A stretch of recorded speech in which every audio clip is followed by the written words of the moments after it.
iyo uri kuramya ni iki wumva muri wowe Imana ikuramo nk'icyubahiro cyayo? Ako mimi uyu munsi niyazanye ngo iki kibazo iyo ndi kuramya ni iki Imana ikura Nyine ni iki Imana yumva mu ndirimbo zawe igihe uri kuyiramya nk'icyubahiro cyayo?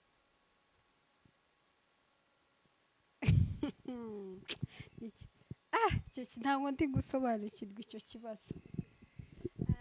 Reba tuvuge n'urugero nk'ubu nkubajije ngo mu buzima bwawe ni iki Imana muri make Imana yungukira hehe kuri wowe kuba yarakuremye? Birajya nko gusa iyo uri kuramya Imana mu ndirimbo zawe cyangwa n'iz'abandi, ni hehe Imana yungukira icyubahiro cyayo? Hari indirimbo mfite ivuga ngo itarano Mana wamaye ubu nintunze,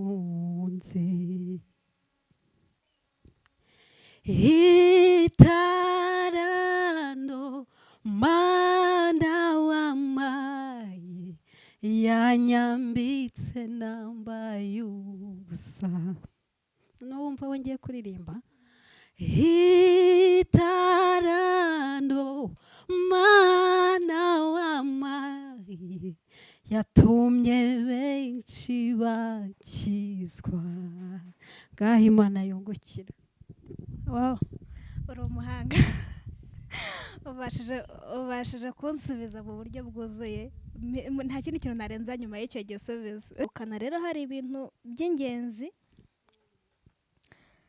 ni ibintu by'ingenzi mu buzima abantu benshi bakunda kuvuga ko ari iby'ingenzi. Ibyo bintu duherukana udusezeranya kugiye kuzahurira nabyo mu mujyi kwa Rubangura, mwaba mwarahuye cyangwa ntibyabaye? Urabyibuka se ahubwo? Ntabyo nibuka, ibyo ni ibikimimi. Yagiye kuja kunsheta hano, nyabuneka mimi ndamwiyamye. Ntabwo duherukana uri kutubwira uti, cyangwa se reka tuvuge ko introduction y'amabosi idahagije. Amabosi ni umugabo, ni umusore, ni umusaza, ni inkumi se, cyangwa uracyabarizwa muri RIB? Ntabwo watwibwiye neza bihagije. Amabosi rero aracyabarizwa muri RIB. Wararize utagira uwaguhoza, urataka ugira ngo sinde kumva, urasaba ugira ngo sinde kumva, ariko mwana wanjye ndagira ngo nkubwire nta muntu kumva nk'uko njyewe nkumva. Ngaho icecekere igihe n'iki ngiki, ijuru ritamururiye kukumva, nk'uko Yohana guye amarira Hana. Ngaho icecekere igihe n'iki ngiki. Turabasuhuje, tubahaye ikaze, tubifurije ibihe byiza byuzuyemo amahoro y'Imana, tubifurije kugubwa neza aho muri hose, abari mu majyepfo, amajyaruguru, abari uburengerazuba n'iburasirazuba, bitewe n'aho uri, n'abari mu mujyi wa Kigali, buri wese tumuhaye ikaze yiyumvemo kuba kuri Give Hope atuje. Tugiye kwakira umuntu, twavuze amajyepfo n'amajyaruguru gusa, twibagiwe abantu b'ingenzi cyane, abadiaspora, abantu mudukunda, ntabwo duhwema kubivuga, muradukunda mukanabitwereka, muraba umumaro cyane kuri twebwe. Tugiye kwakira umukobwa mwiza muri kureba imbere ya screen zanyu, ntabwo mwari mumuherutse, hari hashize iminsi. Ni umuririmbyi cyangwa ni umuramyi cyangwa ni umuhanzi, ubwo we biraterwa n'icyo ari buze kutubwira. Yitwa Mabosi, ariko reka duheshe umugisha abantu batari bamuherutse cyangwa se twungutse nyuma y'uko tumwakira, wenda batakuzi bahabwa umugisha n'Imana kubwo kumenyera kuri Give Hope. Ni karibu. Murakoze cyane. Barya wavuze ngo ni umuhanzi ngo cyane umuririmbyi. Njye ndi umuramyi. Yego, ndi umuramyi, nitwa Mabosi nk'uko wabivuze. ndaririmba indirimbo z'Imana zihimbaza Imana. Yego, kandi murakoze cyane kujya kunyakira kuri Give Hope.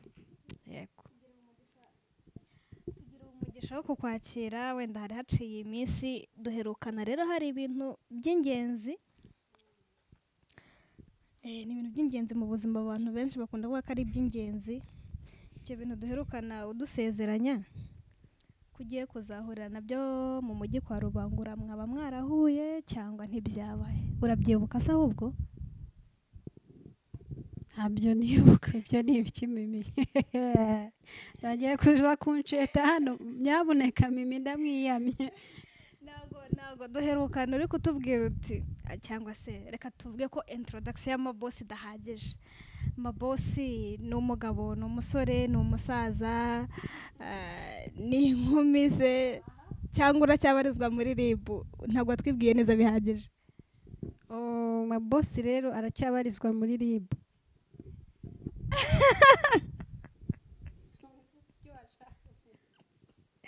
Bivuze ngo ubu tuvugana amabosi ari gushakishwa cyangwa ari mu nzego zishinzwe umutekano? Ntabwo nari nguherutse, ariko ku giti cyanjye nari ngukumbuye. Tuguhaye ikaze, kari akanyuzemo. Amabosi mwamumenyereye ku ndirimbo nyinshi zitari nkeya zihimbaza Imana nk'uko abivuze, ari umuramyi, ariko ndagira ngo adusobanurire umuramyi, umuhanzi n'umuririmbyi. Ni abantu batandukanye? Umuramyi, umuhanzi n'umuririmbyi. Mimi. Okay, uko mbyumva sibyo? Umuramyi ni umuntu nyine uramya Imana, akayiramisha mu mpano yamuhaye. Icyubahiro cyose nyine ari icyayo yayigihaye, sibyo? Araramya presence y'Imana ikamanuka ikaza aho hantu. Hanyuma umuhanzi tujya tuvuga ngo ndi umuhanzi ku giti cyanjye, tujya tubivuga hamwe na hamwe. So umuhanzi nyine ni umuhanzi, ni umuntu wahanze ikintu. Ni umuntu ufite ikintu runaka yahanze, niko mbyumva. Umuririmbyi niko umuririmbyi hari umuntu wigeze kuvuga akantu ngo ese uri umuramyi cyangwa uri umuririmbyi? Iyo aravuga ngo umuramyi ni wa muntu uza yaba agiye kuririmbira abantu akareba public hano akavuga ngo aba bantu n'indirimba dufite Imana barayizi, cyangwa baraba buri wese ari gucata undi ari gukora ibyo yishakiye. Yabona iyo public kugira ngo ayifatishe agahita atera nge ndi umukristo nzahora ndi, ubwo ukahita ubona iyo mitima arayizanye. Umuhanzi rero araza agahita akubitamo cya kiririmbo nyine nuko yabisobanuye, kandi nanjye numva nibyo. Sinzi niba unyuzwe. Ntabwo ari ngombwa ko nyurwa, ahubwo abadukurikiye wenda nabo muri comment section bazatubwira nabo uko babizi. Tugomba kunganirana kugira ngo icyo uzi n'undi akimenye, cyane iyo mutanakimenya kimwe ntibibe impamvu zo guhanganisha amagambo. Hanyuma n'ubundi turacyaguha ikaze, turacyishimira kukwakira no kongera kugaruka. Twari tugize ngo tukubaze ku bihangano byawe. Uherutse gushira hanze amashusho y'indirimbo Dufite Imana. Benshi barayimenye, ariko bayimenya ku mashusho navuga atari no official, niko bavuga. Ariko nyuma uza gukora video. Ni iki cyakugoye uri gukora video y'iriya ndirimbo?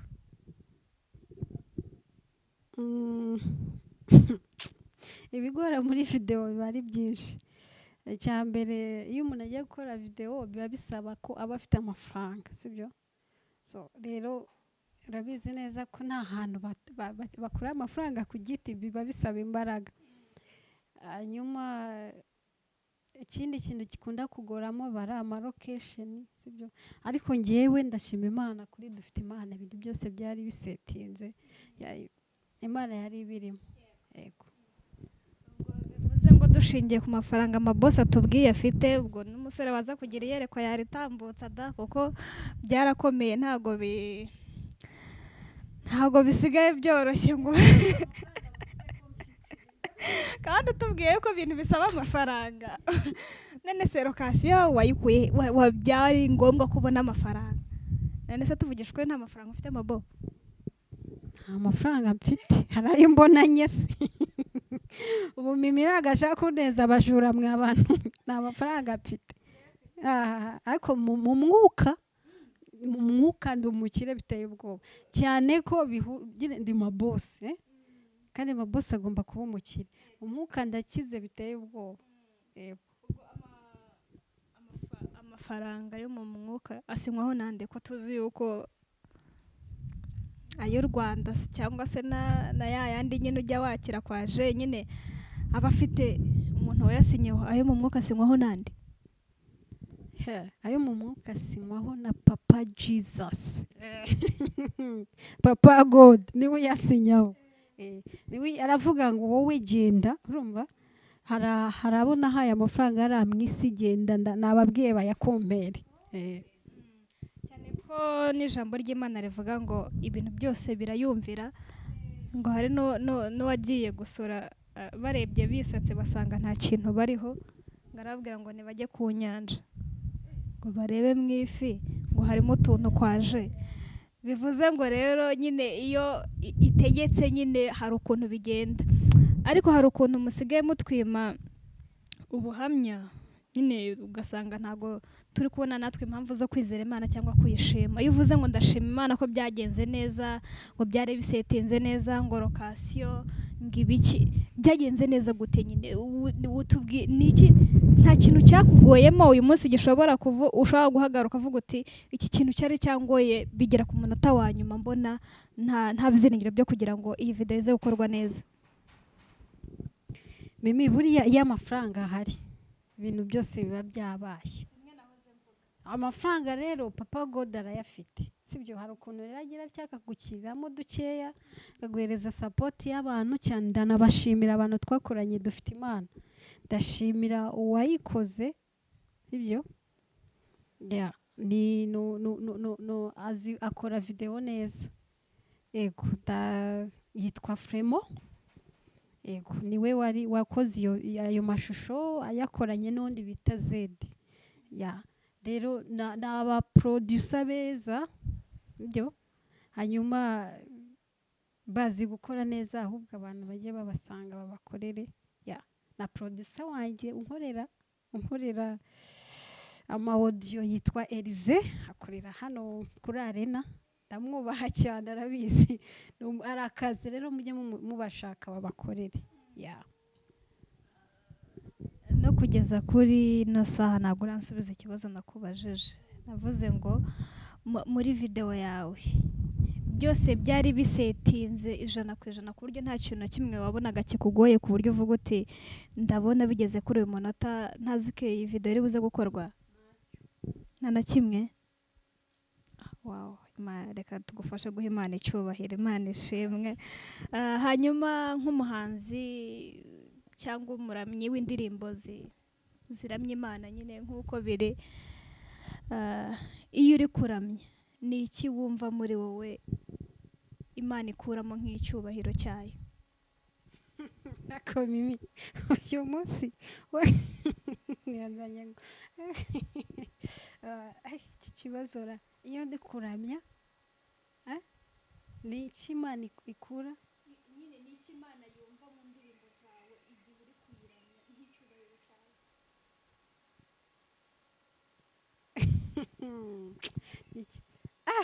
ntabwo ndi gusobanukirwa icyo kibazo.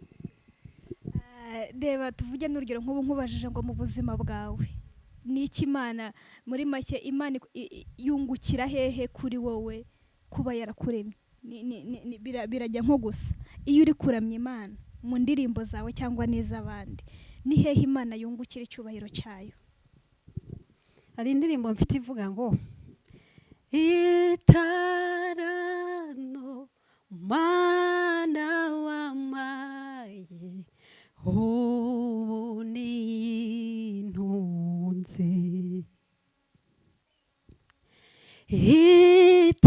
itarano Mana wamaye yanyambitse nambaye gusa n'uwumva wongeye kuririmba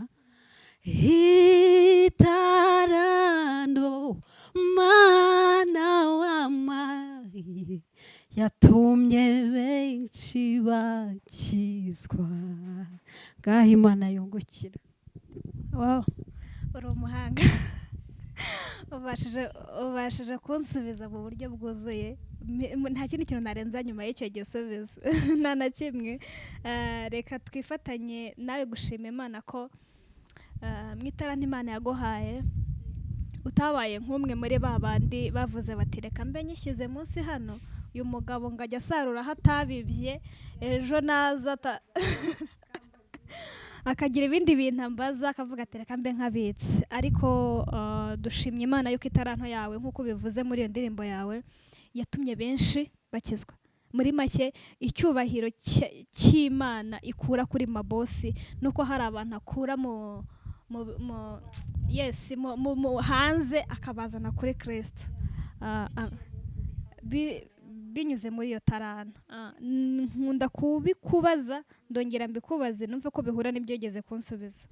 Mu ndirimbo zawe niyihe wumva ukavuga uti ndi umuhanzi koko? Indirimbo zose zanjye iyo ziririmbye numva ndi umuhanzi cyane. Rero duherukana wari uri kumbaza ngo dufite Imana niyo nasohoye, ariko nasohoye n'indi ndirimbo naririmbanye n'uwundi musore witwa Ahadi, ubu yabaye umugabo, ivuga ngo imvugo niyo ngiro. Yego, ni indirimbo nziza. Yego, irimo iravuga ngo dushingiye kubifatika bigaragara imvugo yawe niyo ngiro.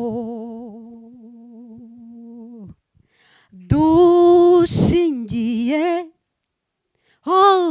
kubifatika bigaragara imvugo yawe Mana niyo ngiro. Hari n'indi naririmbanye na producer wangerize n'uwundi bita Daniel yitwa Imbaraga z'Imana. Njyewe naririmbyemo igitero. Izo ndirimbo zose ni sawa, bajye kuri YouTube bazirebe bafatanye natwe nyine kugeza ubutumwa kuri hashoboka. Yego. Ukivuga hari akantu uvuze kanyinjiza ku kibazo cyiza numvaga nashakaga kukubaza. Uravuze ngo naririmbanye na Ahadi, turirimbana yari akiri umusore, uyu munsi ni umugabo. Mabosi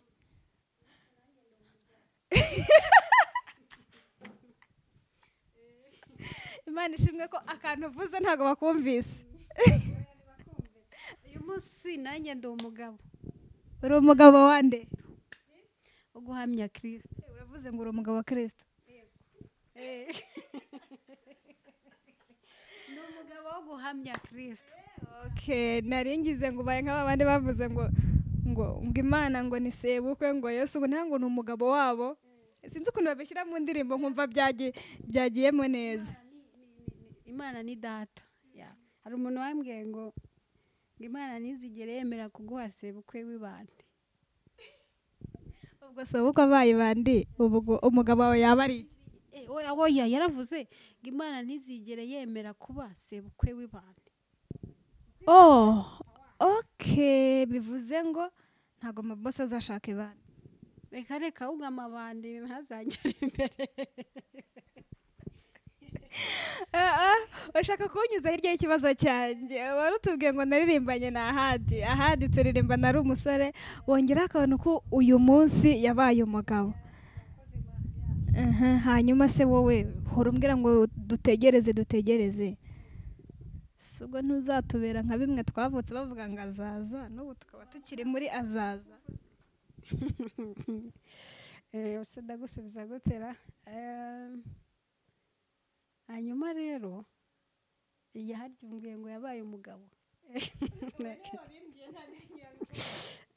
Hanyuma ushaka kumenya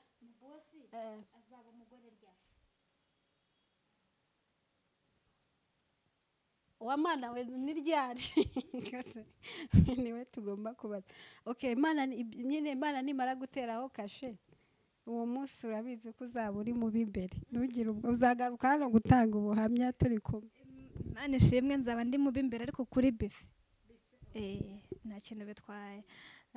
Hanyuma uvuze ngo Imana niteraho kashe, hari ukuntu umuntu ajya kuvuga ngo agiye kureba dokima runaka ahantu, agiye kureba umuntu kugira ngo atereho kashe, bivuze ngo abajyanye ibyo bateraho kashe. Uyu munsi by'Imana izateraho kashe birahari? Abajyanye ibyo bateraho kashe. Noneho rero buri Imana yitandukanye n'abantu. Yo Imana nituzanira bya bintu yagize ikanabiteraho kashe, izaza imuzanye itereho kashe tube twagiye. Uyu musore ugira iyerekwa ritambutse, ubwo nta kintu mutumvise na yacitse niba guteraho kashe.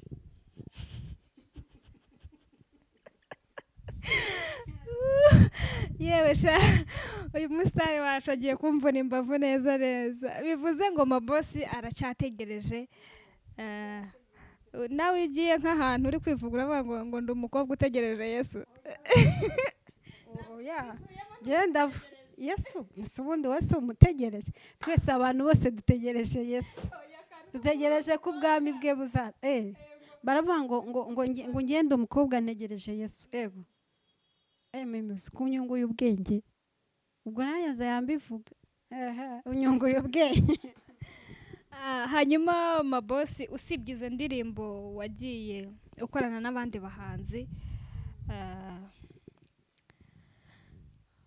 dufite indirimbo nyinshi dukumbuye kumva, ndazibukara.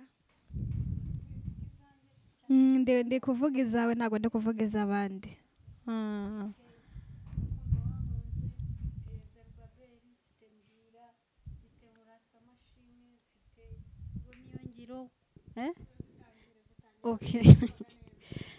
Dufite Imana, mfite nkurasa amashimwe, mfite mbwira, mfite imvugo niyo ngiro, mfite imbaraga, mfite nanjye no kuzibagirwa, mfite nabonye, mfite indirimbo nyinshi zigera kuri 11. Ndashaka ko uturirimbira kuri nabonye na mbwira. Mbwira nirimo amagambo avuga ngo ukuntu wabaye mu isi ukabasha kunesha. Numvaga ntari kubikurura neza. Ndumva izo ndirimbo ebyiri nifuza ko utunyuriramo ugasoreza kuri dufite Imana. Okay. Nabonye ukuntu barira, nabonye ukuntu bataka, uwo bakoreye ari kubabwira ati nanjye ntimundenganye, ibyo nibyo bihembo mpemba bankoreye, nanjye ntimundenganye, ibyo nibyo bihembo nasanze ngera. Yesu reka nkwibarize, kuki niruka mu ngibya, nkagira ngo nabisize inyuma, ariko nagera imbere nkabyisangamo. Satana agerageza amanywa n'ijoro, Yesu mbwira uko wabigenje. Satana agerageza amanywa n'ijoro, Yesu mbwira uko wabigenje. Yesu mbwira uko wabigenje, Yesu mbwira uko wabikoze, uko wabaye muri iyi si y'ibyaha, arekuka yisohoka neza. Wararize utagira uwaguhoza, urataka ugira ngo sinde kumva, urasaba ugira ngo sinde kumva, ariko mwana wanjye ndagira ngo nkubwire, nta muntu kumva nk'uko njyewe nkumva, ngaho icecekere igihe n'iki ngiki, ijuru ryitamururiye kukumva, nk'uko Yohana guye amarira Hana, ngaho icecekere igihe n'iki ngiki.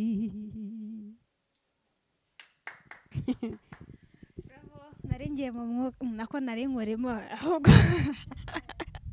nari ngiye kuvuvumanga hafi aho byari bije. Mabosi, reka wenda nyuma yo kuvuga ngo abantu ni inshuti cyangwa baraziranye, uri umuhanzi mwiza. Umuhanzi mwiza kandi uzi kuririmba. Kandi ikindi kintu nakunze ni ukuntu umwuka kuganiriza, bikaba ariyo ndirimbo yawe. Ibiganiro byawe na mwuka bikaba ari nayo ndirimbo yawe. Ni iby'agaciro. Hanyuma tugana ku musozo, ndagira ngo utubwire niba hari proje wenda runaka usibye izo wakoranye n'abandi bantu, proje zawe ku giti cyawe, yaba iz'ubuhanzi cyangwa n'ako kantu uhora udutegamo iminsi, wenda byabire vuba. Murakoze. Niba ari ugusoza, icya mbere ndashima Imana, mu minsi ishize hambayeho akantu kuri Dufite Imana, barandekarama, sinzi umuntu naranamuhize ndamubura kuri YouTube, ndamushaka nesha umutwe, numva ndavuga noneho ndavuga Satani ni umugome, niyo yataka indi ndirimbo iriya numva ankubise mu cyico, barandipotinga YouTube nshyiraho copyright, ngo indirimbo, ngo amashusho yayo, ngo ari ahantu, ngo yayabonye. Mana, ariko ndashima Imana yabigenje neza, bamfasha baramfasha, birangira nyicyo cyasha Imana ikinkuyeho, rero ndayishima. Hanyuma ibikorwa byo birakomeje, kuririmba byo ntabwo bihagaze, cyane ko no mu ijoro nicyo kintu tuzakorayo. Kuririmba rero turakomeje, imishinga irahari, indirimbo zirahari, video umuntu abateganya gukora nyinshi, kugira ngo nyine bigere kure, iryo tara igenda igere ku isi hose.